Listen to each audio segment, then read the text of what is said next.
After careful consideration and reviewing the current eligibility guidelines, I am officially declaring myself a WNBA prospect. If simply declaring who you are is all that's required, then I meet every single requirement necessary to compete in the WNBA. My team and I have carefully examined the WNBA's eligibility criteria and governing framework surrounding self-identification and inclusion. Based on the current guidelines, I can and am officially declaring my eligibility for the upcoming WNBA draft in May 2027. I am definitely not here to mock, make fun of, or disrespect any community or personal choices. I am simply asking that the current rules be applied equally to everyone. The rules that represent the very values many WNBA players and coaches have publicly advocated for. My team and I are prepared to ensure these guidelines are applied equally, consistently, and without exception. And I look forward to the WNBA honoring its stated principles. See you at training camp. Okay, say LeBron James changed his gender.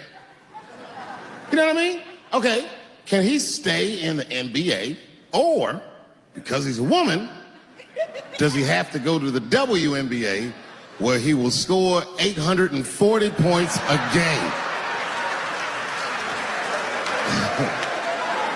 What does it actually mean to be equal? You know what I mean? So you see what Enes Kanter had to say, right?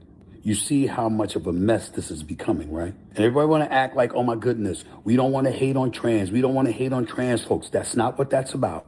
Anybody who's hating on them should be ashamed of themselves. The WNBA, the NBA, and everybody else in between is absolutely right where they talk about not violating people's civil rights and liberties, not being hateful, not engaging in hate in any way, shape, form, or fashion, whether verbally, physically, or otherwise. We all know that.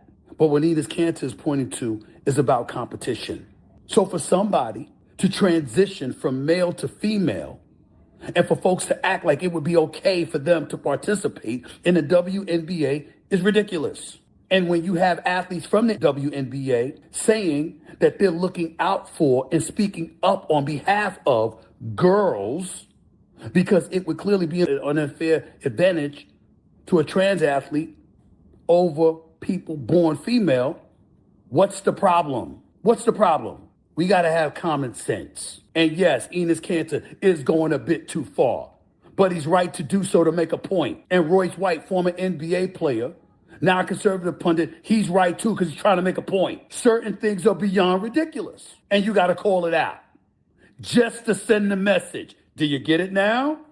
Are you sure you want to continue this subject? Are you sure you want to continue on this path? Sure you don't want to be political pawns? Fine. Then understand that the WNBA is for girls and people born female and leave it at that. And stop acting like you don't know. Otherwise, there'll be a lot more Enes Kanters.